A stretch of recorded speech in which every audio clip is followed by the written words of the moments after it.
अस्सलामुअलैकुम, welcome to my YouTube channel. I hope आप ठीक होंगे, मैं भी ठीक हूँ। आज मैं आपके साथ आवर लिटिल ट्विंस का फिफ्थ पार्ट शेयर करने वाली हूँ, और अगर आपने पहले वाले पार्ट्स नहीं देखे तो देख लीजिएगा। और स्टोरी पसंद आए तो लाइक और कमेंट कर दीजिएगा, नहीं पसंद आए तो हेट कमेंट मत कीजिएगा। चैनल पे नए हो तो प्लीज़ मेरे चैनल को सब्सक्राइब कर लीजिएगा और मुझे कमेंट ज़रूर करके बताया करें। मैं आप लोगों के सारे कमेंट्स पढ़ती हूँ और मैं उनके जवाब भी देती हूँ, तो प्लीज़ आप कमेंट करके मुझे बताया करें कि आपको क्या अच्छा लग रहा है क्या नहीं। तो चलें हमारी स्टोरी की तरफ चलते हैं। विंग, जो कि आप हाथ से ज़्यादा ही खुश था और क्यों ना हो, फाइनली घर का सबसे बड़ा बंदा है और सबसे बड़ा सपोर्टर उसके साथ था। दादू उसके साथ थे और अब उसे किसी का डर नहीं था। हाँ, वो खुद मम्मी पापा को हैंडल कर लेंगे और उसके भैया को भी। हाँ भैया, वो तो अभी तक नाराज़ होंगे। और विंग ना जाने क्यों ही अपने से 2 मिनट पड़े वो शियान से कुछ ज़्यादा ही डरता था। हाँ, वो उसे बहुत ज़्यादा प्यार करता था और वो शियान भी तो उसकी कितनी ज़्यादा केयर करता था, लेकिन फिर भी वो शियान का रोब और है उसका ऑरा ही कुछ ऐसा था कि विंग ना चाहते हुए भी उससे डर ही जाता था। और अभी वो उसे नाराज़ होके चला गया था और विंग ने सोचा नहीं नहीं, मैं भैया को मना लूँगा। विंग आप किसी छोटे भाई की तरह डरते डरते वो शियान के रूम में चला गया था। वो शियान जो कि कोई बुक ही पढ़ रहा था और विंग को देख के उसने वो राखी दी।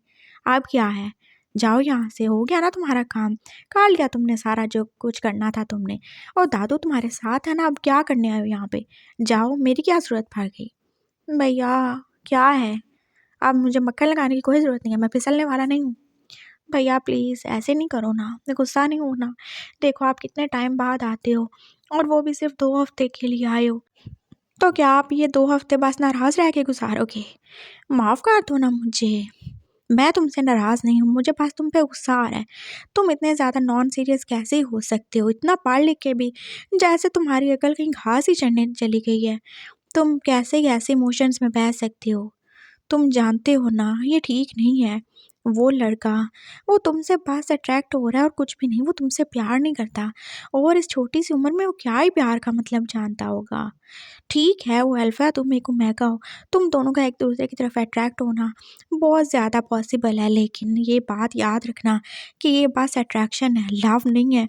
वो बस तुम्हारे करीब आता है, उससे तुम में सेंट फील होती है, वो बस तुम्हें यूज़ करके छोड़ देगा, और मैं नहीं चाहता कोई मेरे भाई के ऐसे यूज़ करके फेंक दे। मैं तुमसे बहुत ज़्यादा प्यार करता हूँ, मैं तुम्हें प्रोटेक्ट करना चाहता हूँ, और ये दुनिया बस बुरे लोगों से भरी पड़ी है। वो तुम्हारा फ़ायदा उठा के तुम्हें एक साइड कर देगा, और वो गलत भी तो नहीं होगा ना। देखो तुम मुझसे कितने बड़े हो, पूरे 10 साल ही तो बड़े हो ना, तो वो क्यों ही तुम्हें अपने साथ रखेगा। आज नहीं तो कल वो तंग आ जाएगा तुमसे, फिर तुम्हारा क्या होगा। तुम इस ख्वाबों ख्यालों की दुनिया से जितनी जल्दी हो सके बाहर आ जाओ, यही तुम्हारे लिए अच्छा है। और दादू की ख्वाहिश का क्या ही हो सकता है, वो आज नहीं तो कल समझ ही जाएंगे। मैं तुम्हारे लिए कोई अच्छा सा बंदा ढूँढूँगा, कोई फ़ौजी ढूँढूँगा जो तुम बहुत ज़्यादा खुश रखेगा। नहीं, मुझे नहीं पता, मैं बस वांची से ही शादी करूँगा। विंग तो फिर से एक छोटा बच्चा ही बन चुका था। मुँह फुला के आबू शान से कह रहा था, देखो उसने तुम्हें कैसे बिगाड़ दिया है। सिर्फ़ 4 दिन हो गए तुम्हें उससे मिलते हुए और कैसे तुम्हें उसकी हवा लग गई है। वो जो खुद इतना बिगड़ा हुआ है, कैसे अपनी ज़ुबान चलाता है, और उसका भाई, उसकी ज़ुबान तो उससे भी 2 हाथ ज़्यादा ही लंबी है। और तुम देखो कैसे छोटे काके ही बन रहे हो। अपनी उम्र देखो और अपनी बात करने का तरीका देखा तुमने। तुम एक प्रोफ़ेसर हो, कोई तुम्हें देख के कह सकता है तुम टीचर हो, जैसे तुम बात कर रहे हो ऐसे छोटे बच्चों की तरह। वो शियान को फिर से गुस्सा आ गया। भैया मुझे नहीं पता, आप मान जाए ना, और प्लीज़ आप मेरी हेल्प करें ना। और वांगजी वो बुरा नहीं है, वो सच में बहुत ज़्यादा अच्छा है, वो मुझे यूज़ नहीं करेगा, वो बहुत अच्छा है। अच्छा, इतना ज़्यादा ट्रस्ट है तुम्हें, कितना ही जानते हो तुम उसे। मैं पूरे 4 दिन से जानता हूँ उसे। हाँ, और 4 दिन में इतना ज़्यादा यकीन हो गया तुम्हें उस पे कि तुम उसके बारे में इतना बड़ा-बड़ा कुछ बोल रहे हो। नहीं, मुझे पता है, मैं जानता हूँ, वो अच्छा है। अच्छा, अगर वो इतना ही अच्छा है, तो वो क्या कर रहा था दिन को तुम्हारे साथ? क्या वो तुम्हारी बॉडी नहीं चाहता? क्या वो तुम्हारी तरफ अट्रैक्ट नहीं होता? अब मुझे ये बताओ, क्या उसने एक बार ये नहीं कहा होगा कि उसे तुम्हारी बॉडी अच्छी लगती है, तुम्हारी ब्यूटी अच्छी लगती है? बोलो, नहीं बोला क्या उसने? और आवीन का मुंह तो जैसे एकदम से बंद ही हो गया था। उसके पास कोई जवाब नहीं था इसका। हाँ, उसने यही तो बोला था ना कि उसे विंग की ब्यूटी अच्छी लगती है, विंग की बॉडी उसे अट्रैक्ट करती है। देखा, हो गए ना चुप तुम। वो सिर्फ तुमसे अट्रैक्ट है, उसे तुम्हारी बॉडी और ब्यूटी अपनी तरफ खींचती है। उसे तुमसे प्यार नहीं है विंग। आज नहीं तो कल जब ये ब्यूटी नहीं होगी तुम्हारे पास, तब क्या होगा? क्या वो तब भी तुम्हें ऐसे प्यार करेगा? बोलो, है कोई जवाब इसका?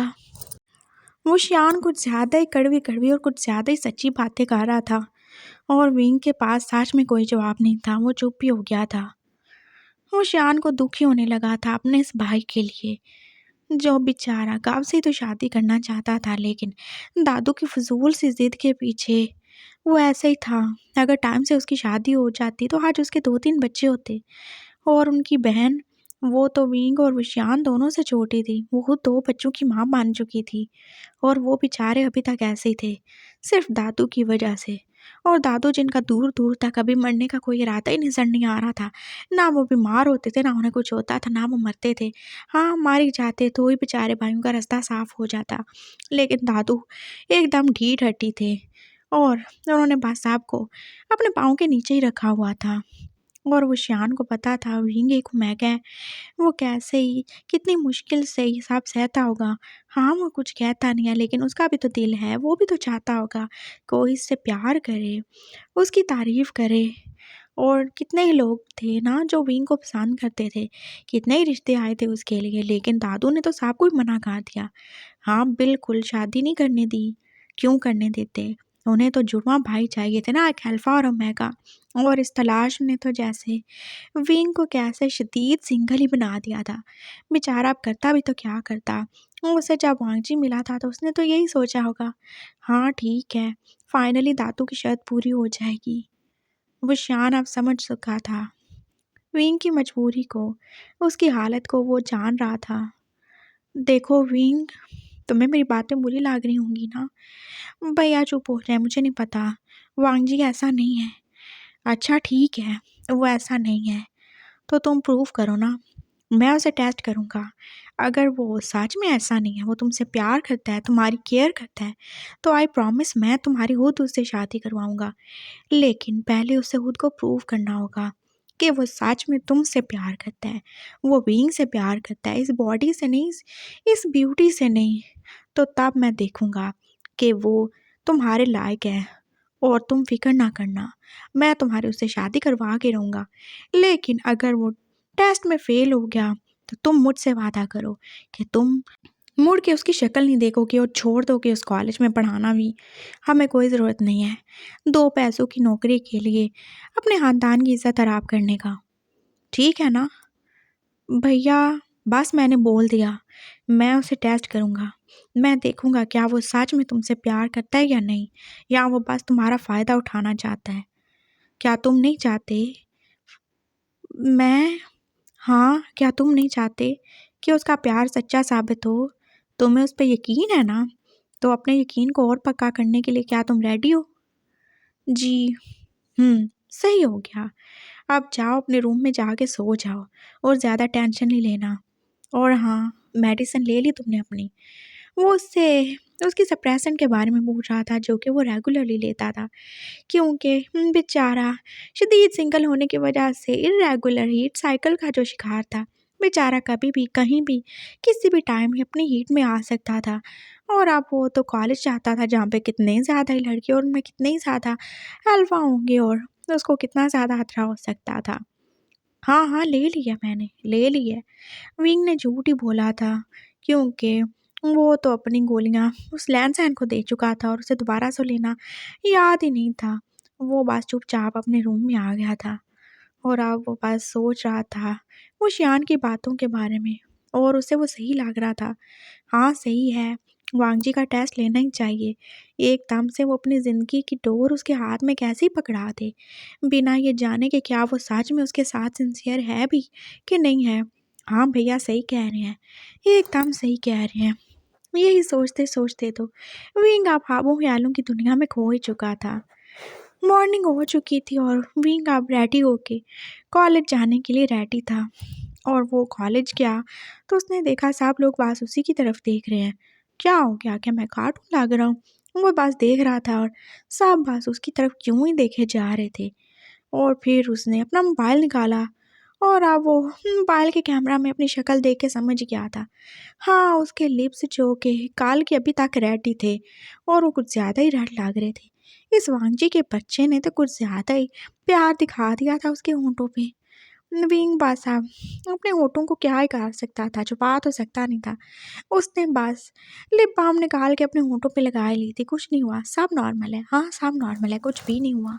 वो अब क्लास में आ चुका था और वांजी और जैन दोनों क्लास में बैठे हुए थे और वो भी बेचारे अपनी एक एक आंख सुझा के बैठे हुए थे। हाँ, और सब लोग देख रहे थे, अरे देखो बेचारे जुड़वा भाई कैसे ज़्यादा एक दूसरे के कितने करीब हैं। एक को चोट लगती है तो दूसरे को भी लग जाती है। वो सब देख रहे थे और वो बस ऐसे ही चुपचाप बैठे हुए थे। अरे बताओ तो सही, ये चोट कैसे लगी? मैं बताता हूँ ना। लैन-सैन एकदम से बोलना शुरू हो गया। मेरा भाई और मैं एक दूसरे के बहुत ज़्यादा क्लोज़ हैं। हम एक दूसरे का दुःख, दर्द, चोट तक फ़ील करते हैं। पता है क्या हुआ? मैं बस ऐसे ही काम कर रहा था और मेरा पाँव फिसला और मैं गिर गया और देखो मुझे यहाँ पे चोट लग गई। ये उसने अपना सर दिखाया जहाँ पे छोटू सा ही निशान था। और देखो मेरे भाई को भी वहाँ पे ही चोट लग गई, वो भी उसी तरह गिर गया था। उसने फिर वांग जी का सर दिखाया जहाँ पे कोई चोट का निशान नहीं था, लेकिन वो तो ठीक है। एक लड़के ने बोला, हाँ ठीक है, उसने मेकअप कर लिया है। बस मैं क्या करूँ, मैं तो हूँ ही ऐसा, मेरी तो नेचुरल ब्यूटी है। हाँ, और फिर क्या हुआ था, मेरी आँख के बारे में पूछ रहे थे ना। वो बस मैं अपने टाइगर के साथ खेल रहा था, मेरा डॉगी, तो उसने बस ऐसे ही एकदम से मेरी आँख में जैसे अपना पंजा ही मारना चाहा था, बड़ी मुश्किल से मेरी आँख बची।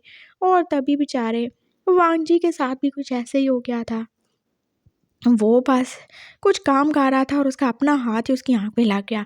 बस ऐसे ही हमारी आँख सूज गई, बस और कुछ नहीं हुआ। हम दोनों भाई एक जैसे हैं, हमारा दुःख दर्द सब एक जैसा है। लेन-ज़ैन ने सबको चुप करवा दिया था और अब वो क्या ही बताता कि वो काले के जल्लाद किस्म के आदमी से मार खा के आए हैं। और वो क्या ही बताता कि सिर्फ़ उसके सीने से टकराने की वजह से उसके सर पर चोट ही लग गई है। इससे ज़्यादा बेइज़्ज़ती की कोई बात हो सकती थी? विंग अब क्लास में आ चुका था और वो लेक्चर ले रहा था और वो दोनों उसकी तरफ देख रहे थे और वो अपनी एक-एक तंदुरुस्त आँख से उसकी तरफ देखे जा रहे थे।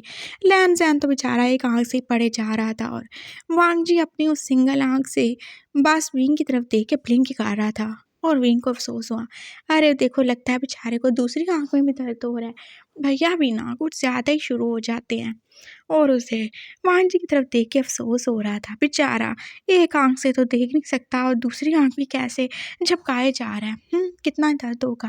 विंग के दिल में एकदम से हमदर्दी और प्यार दोनों ही आए जा रहा था बेचारे वांग जी के लिए, जो कि उसके चक्कर में, हाँ, विंग को यही लग रहा था, उसके चक्कर में अपने साले से मार खा चुका था। फाइनली क्लास ओवर हो चुकी थी और विंग ने किसी सीरियस टीचर की तरह सारी क्लास से पूछा था, हाँ तो सब समझ आ गया ना सबको? कोई क्वेश्चन है तो आप पूछ सकते हो। नहीं नहीं सर, सब समझ आ गया, सब ने एक साथ बोला था। लेकिन वांग जी, वो कहाँ ही रहने वाला था। सर मुझे कुछ भी समझ नहीं आया, ये जो आपने पढ़ाया है इसमें मुझे एक बात समझ नहीं आई। कौन सी बात समझ नहीं आई? वो सर मुझे ये बात समझ नहीं आई कि ये जो कैथरीन थी इस नावल में, वो हर एक बूढ़े के इश्क में कैसे गिरफ्तार हो गई? उसे कोई जवान आदमी क्यों नहीं मिला? क्या मतलब? हाँ, जवान आदमी भी तो मिल सकता था ना उससे, वो खुद कितनी ज़्यादा यंग और ब्यूटीफुल थी। तो और उसे मिस्टर चिप्स में क्या ही नज़र आया होगा? मुझे तो बिल्कुल समझ नहीं आई। और विंग जैसे वहीं पे शौक खड़ा रह गया। तो क्या प्यार का ताल्लुक उम्र से होता है? हाँ तो और क्या। जब आपके पास इतने ज़्यादा प्यारे-प्यारे लोग हों, आपकी एज के लोग हों, तो क्या ही ज़रूरत है अपने से इतने साल बड़े आदमी से प्यार करने की? बहुत ज़्यादा बेवकूफ़ थी। मुझे आपने उसकी साइकी समझानी है, मुझे समझ नहीं आ रही उसने ऐसा क्यों किया? वांग जी के पूछे जा रहा था और विंग को लगा जैसे उसका दिल बंद ही हो रहा था। क्या ये वांग जी बोल रहा है? वांग जी भी तो उससे प्यार करने का दावा करता है और कैसे आप वो कैथरीन को गलत ही बोले जा रहा था, जो कि अपने से इतने साल बड़े मिस्टर चिप से प्यार कर बैठी थी। और विंग का तो जैसे एकदम से फेस पूरा का पूरा रेड ही पड़ चुका था। वांग जी ने देख लिया था। सर क्या हुआ? कुछ नहीं, बस छुट्टी होने के बाद आ जाना, मैं यहाँ पे ही हूँगा, समझा दूँगा। वो एकदम से सीरियस हो गया था और वो मुश्किल से अपनी आँखों में आने वाले आँसुओं को कंट्रोल करता क्लास से बाहर जा चुका था। ये वो कैथरीन के बारे में नहीं, मेरे और अपने बारे में बात कर रहा था। हाँ, भैया सही कहते हैं, वो मुझसे प्यार नहीं करता, नहीं तो वो ऐसे नहीं पूछता, ऐसे नहीं बोलता वो। विंग बस ऐसे ही सोच रहा था और उससे कितना ज़्यादा दुःख हो रहा था। वांग जी ने कैसे उसे एकदम से गलत ही साबित कर दिया था और वांग जी ने तो ये सवाल बस ऐसे ही पूछा था। उसे तो पता भी नहीं था कि विंग ये सब कुछ सोच लेगा। उसे कोई बहाना चाहिए था बस विंग के करीब जाने का। उसने तो जो भी मुँह में जो भी उल्टा-पुल्टा सवाल आया था बोल दिया था। उसके तो वहम में भी नहीं था कि विंग कुछ ऐसा गलत ही सोच लेगा। सारा दिन ऐसे गुजर चुका था और विंग को बहुत ज़्यादा टेंशन और स्ट्रेस लेने की वजह से अब जैसे बुखार ही हो रहा था। उसकी बॉडी वार्म हो रही थी और उसका सर जो कि बहुत ज़्यादा ही दर्द कर रहा था। ये सब स्ट्रेस लेने की वजह से है। बस मैं जल्दी-जल्दी घर जाऊँगा, मुझे यहाँ पे नहीं रहना। वो बहुत ज़्यादा ही थक गया था। वो छुट्टी होने के बाद अपने केबिन में आ गया था, अपनी सारी चीज़ों को समेट रहा था और तब वांग जी आ गया। "मे आई कम इन क्यूटी?" "यस कम इन, कॉल मी सर।" "क्या हुआ?" वांग जी जो कि विंग का इतना सीरियस सा रवैया देख के शॉक हो गया था। "कुछ नहीं, बताइए क्या समझना है आपको?" "कैसे बात कर रहे हैं क्यूटी आप? मैं आपसे मिलने आया हूँ। मैं तो बस..." "क्या क्या चाहते हैं आप?" "देखिए प्लीज़ ज़रा फासले से होके बात करें। आपको अपने टीचर के साथ इतना ज़्यादा फ्री नहीं होना चाहिए।" "क्यूटी, आप इतने ज़्यादा फॉर्मल क्यों हो रहे हो? क्या मैंने कुछ गलत कह दिया? आप मुझसे नाराज़ हो? I am sorry." "नहीं, आपने कुछ भी गलत नहीं किया मिस्टर वांग जी। आपको जो पढ़ना है आप बता दें, मैं समझा दूँगा। मेरी तबीयत ठीक नहीं है, मुझे घर जाना है।" वो बस बैठ गया था अपना सर पकड़ के और वांग जी ने फ़ील कर लिया था विंग किसी बात पे बहुत ज़्यादा ही डिप्रेस है। "क्या हुआ क्यूटी, मुझे बताएँगे नहीं?"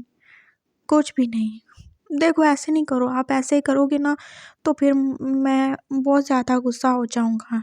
"क्यों गुस्सा होंगी आप? आप यहाँ पे स्टूडेंट हैं, आप पढ़ने आए हैं।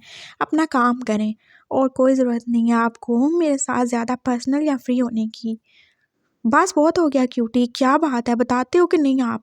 नहीं तो मैं ना..." "क्या करोगे तुम? हाँ, क्या करोगे तुम?" अब विंग को भी गुस्सा आ गया था। मैं क्या ही करूँगा? हाँ, बोलो क्या ही करोगे तुम?" विंग अब एकदम से वांग जी के सामने खड़ा हो गया था और वांग जी देख रहा था विंग की आँखें कैसे रेड हो रही थीं और उसका फेस जो कि अब गर्म होके सुर्ख ही हो चुका था। "आप ठीक तो हो ना? आपकी तबीयत सही है?" "हाँ, ठीक है मेरी तबीयत, सही हूँ मैं जीऊँ या मरूँ तुम्हें क्या? वो तुम्हें क्या ही फ़र्क पड़ता है? किसी को भी क्या ही फ़र्क पड़ता है? मैं तो बड़ा हूँ ना, मैं तो बूढ़ा हूँ ना, तुम्हें तो मुझसे प्यार नहीं था ना करना और तुम करोगे भी क्यों? है ना? मैं तो बुरा हूँ ना?" विंग एकदम से जैसे अजीब-अजीब बातें करना शुरू हो गया था, वांग जी को कुछ समझ नहीं आ रहा था। "क्या बोले जा रहे हैं आप? मैंने कब आपको ऐसा बोला? तुमने बोला, तुमने क्लास में कैथरीन के बारे में बोला। वो तुम कैथरीन की नहीं मेरी और अपनी बात कर रहे थे ना, है ना? तुम मुझसे प्यार नहीं ना करते, तुम बस मेरी तरफ अट्रैक्ट हो रहे हो, यही बात है ना? तुमने मेरे दिल के साथ खेला है, तुमने मेरे जज़्बात के साथ खेला है, तुम ऐसे कैसे कर सकते हो लड़के? मैंने तुम्हारा क्या ही बिगाड़ा था?" जो कि अब इमोशनल हो चुका था, उसकी आँखों से आँसू भी गिर रहे थे और वांग जी ने आगे बढ़ के उसे हग कर लिया। "ओह! मेरे इनोसेंट से क्यूटी, ऐसा कुछ भी नहीं है। आप तो टीचर हो, फिर भी ऐसी बातें कर रहे हो। मैंने वो बस यूँ ही बात की थी, मुझे कोई सवाल समझ में नहीं आ रहा था, तो मैंने बोल दिया और मुझे एज से कोई फ़र्क नहीं पड़ता। मैं बस वैसे ही वो सवाल बोल गया था, मुझे और कुछ समझ नहीं आया कि मैं क्या ही पूछूँ आपसे। मुझे बस आपके पास आना था, मैं आपको मिस कर रहा था और कुछ भी नहीं। आई स्वेयर और मेरे लिए कोई उम्र मैटर नहीं करती। आप मेरे लिए मेरी क्यूटी हो, मैं आपसे सच में प्यार करता हूँ। प्लीज़ आप ऐसे गलत मत सोचो। मैं क्या करूँ कि आपको मुझ पे यकीन आ जाए? बोलो। "अच्छा, ये बात है क्या? हाँ, तो और क्या? तो फिर खाओ मेरे सर की कसम।" "क्या?" "हाँ, खाओ मेरे सर की कसम और याद रखना अगर तुमने झूठ बोला तो मैं मर जाऊँगा।" विंग ने बोला था और वांग जी ने एकदम से उसके मुँह पे हाथ रख लिया। "बस बहुत हो गया, जो आपके मुँह में आ रहा है बोले जा रहे हैं। कुछ नहीं होगा आपको, आपको मरता देखने से पहले मैं खुद अपनी जान ले लूँगा। ठीक है, आपको यकीन नहीं आ रहा ना? तो ये लें।" उसने एकदम से विंग के सर पे हाथ रख के अब कसम ही उठा ली थी। मैं आपकी कसम खाता हूँ कि अगर मैं झूठ बोलूँ तो तो हाँ, मैं आपकी कसम खाता हूँ कि अगर मैं झूठ बोलूँ तो मैं अगला पल आपकी शक्ल देखने से पहले इस दुनिया से चला जाऊँ। यही सच्चाई है, इससे ज़्यादा मैं कुछ नहीं कह सकता। और विंग तो जैसे उसकी बात पर डर गया था। बकवास नहीं करो, आई एम सॉरी, मैंने तुम्हें गलत समझा। हाँ, वो वांग जी को हक कर चुका था और वांग जी विंग को, और उससे अब विंग की सहन तेज़ होती फील हो रही थी। आप ठीक नहीं हैं, आपको कुछ हो रहा है। नहीं, मुझे बस बुखार है। नहीं, आप ठीक नहीं हैं। आप अपनी हीट में आ रहे हैं शायद। नहीं, ऐसे कैसे हो सकता है? आपकी मेडिसिन किधर है? वो वो तो मैंने लैंसैन को दे दी। Oh no! आपको जल्दी घर जाना चाहिए। विंग बस अब परेशान हो गया था और परेशानी में तो जैसे उसकी बॉडी और ज़्यादा ही गर्म हुई जा रही थी और वांग जी जो कि अब उसकी सेंट को बर्दाश्त कर ही नहीं पा रहा था। वो एक अल्फा था जो कि बस अभी-अभी 18 का हुआ था और उसके लिए बहुत ज़्यादा मुश्किल हो रहा था ऐसे उसकी सेंट को रेज़िस्ट करना।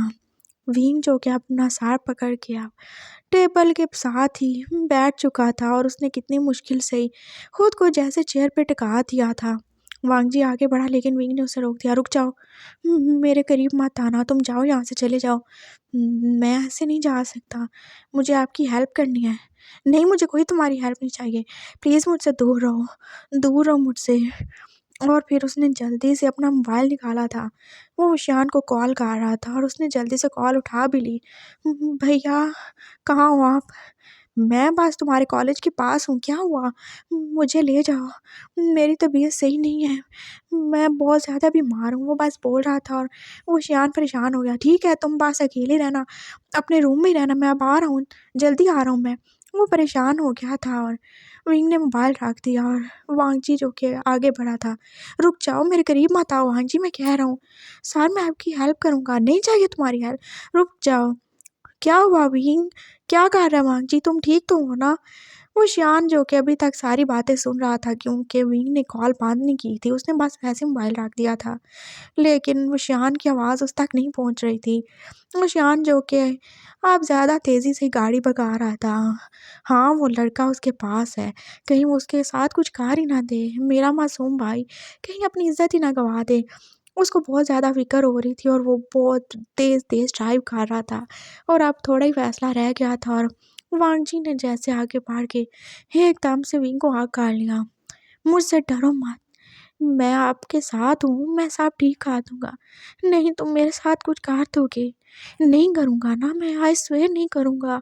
मैं आपसे प्यार करता हूँ, मुझे आपकी हवस नहीं है, मैं आपसे प्यार करता हूँ। नहीं चाहिए मुझे कुछ भी।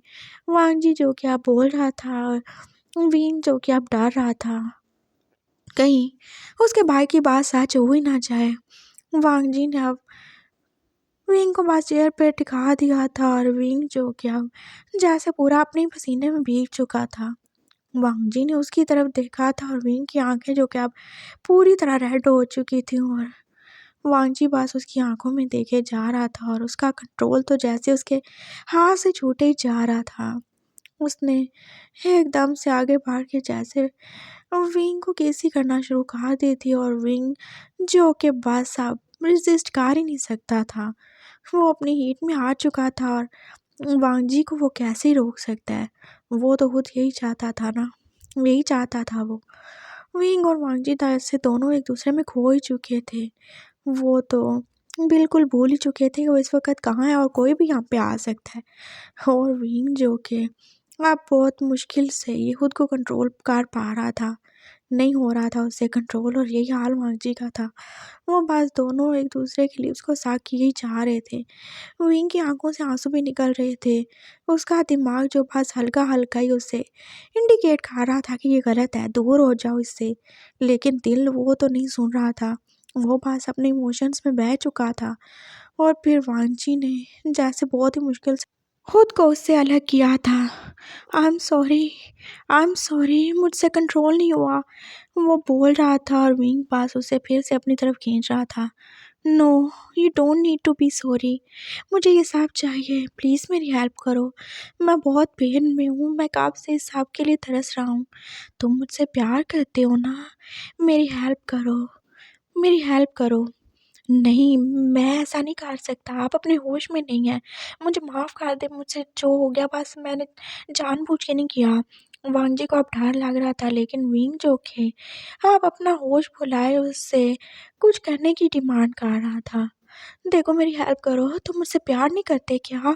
करो मेरी हेल्प। नहीं कर सकता मैं सर, आप प्लीज़ अपने आप को सँभालें, होश में आएँ। नहीं होश में आ सकता मैं, मेरी हेल्प करो तुम। विंग जो कि एकदम से अब गुस्से में आ गया था और वो खड़ा हो गया था और उसने वांगजी को पकड़ के जैसे टेबल के ऊपर ही लिटा दिया था और वो तो उसके ऊपर ही आ गया था। करते हो मेरी हेल्प या नहीं करते? हाँ, नहीं प्यार करते हो मुझसे? करता हूँ, करता हूँ। और वांगजी जैसे डर ही गया था। विंग जो कि एकदम वाइल्ड हो चुका था, उसने तो वांगजी के ऊपर अटैक ही कर दिया था और वो उससे बस अब बाइट किए जा रहा था उसकी नेक पे और फिर उसने उसकी शर्ट भी खोल दी थी और वो कुछ ज़्यादा ही अग्रेसिव हो चुका था। वांगजी सच में डर गया था, ये विंग क्या ही कर रहा है, अगर वो ऐसे ही करता रहा तो उसका कंट्रोल भी छूट जाएगा और वो उसके साथ ऐसा वैसा कुछ नहीं करना चाहता। वो अभी अपने होश में नहीं है, लेकिन जब वो होश में आएगा तो क्या सोचेगा वांगजी के बारे में।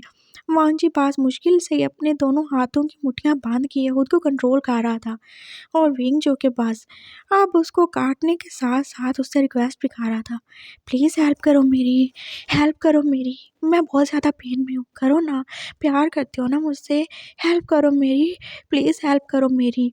वो बात साहब उससे किस किए जा रहा था और उसको किस करते करते तो जैसे उसके होंठ ही काट डाले थे उसने, लेकिन वांची पास आंखें बंद की अपनी मुट्ठियाँ बंद किए खुद को कंट्रोल किया जा रहा था। उसने तो अपनी साँस भी बंद कर ली थी, वो नहीं चाहता था उसे विंग की सेंट तक आए।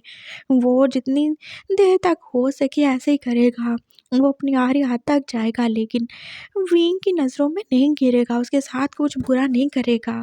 विंग जो कि अब पूरा का पूरा वांगजी के ऊपर प्यार का टॉर्चर किया जा रहा था, लेकिन वांगजी पास ऐसे ही था।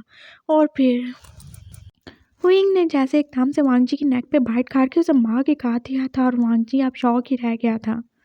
देखो, अब तुम मेरे हो के, तुम मेरे हो। आप करो ना कुछ। लेकिन वांगजी अब भी कुछ नहीं कर रहा था। उसका पास दिल ज़ोर-ज़ोर से धड़के जा रहा था।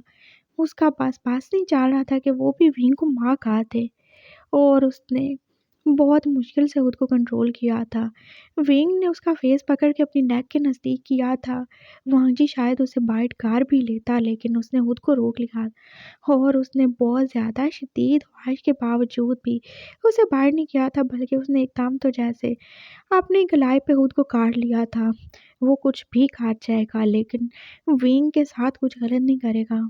वांगजी जो कि अब अपनी कलाई को काट चुका था और इतनी शदीद काटा था कि अब तो उससे खून भी निकल रहा था। लेकिन विंग जो उस पे टॉर्चर किए जा रहा था और तभी एकदम दरवाज़ा खुला था। वो शियान अंदर आ चुका था और वो देख रहा था विंग की क्या ही हालत हो गई है और उसने वांगजी को भी देख लिया था। वांगजी जो कि वो शियान के नीचे बेसुधी पड़ा था, उसकी नेक, उसकी चेस्ट और उसके होंठों से तो खून ही निकल रहा था और उसके हाथ से भी। और वो कितना ज़्यादा ज़ख्मी हो चुका था और विंग जो कि अपने होठों पे उसका खून लगाए उसे बार-बार यही कह रहा था कि वो उसके साथ सेक्स करे।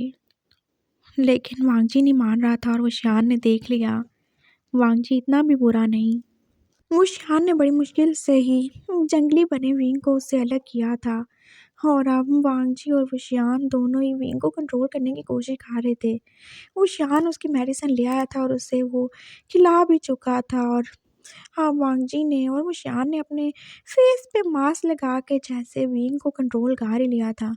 मेडिसिन जो कि बहुत ज़्यादा ही हैवी डोज वाली थी, थोड़ी देर में विंग उसके असर से अब बेहोश ही हो चुका था और वांगजी अब उस शियान की तरफ देख रहा था। वो ज़रूर उसे गलत समझ रहा होगा, वो समझेगा उसने उसके भाई के साथ गलत किया। सर, आई एम सॉरी, मैंने कुछ नहीं किया, आप कुछ गलत नहीं समझे। मैं यहाँ से अभी चला जाता हूँ। नहीं, तुम कहीं नहीं जाओगे।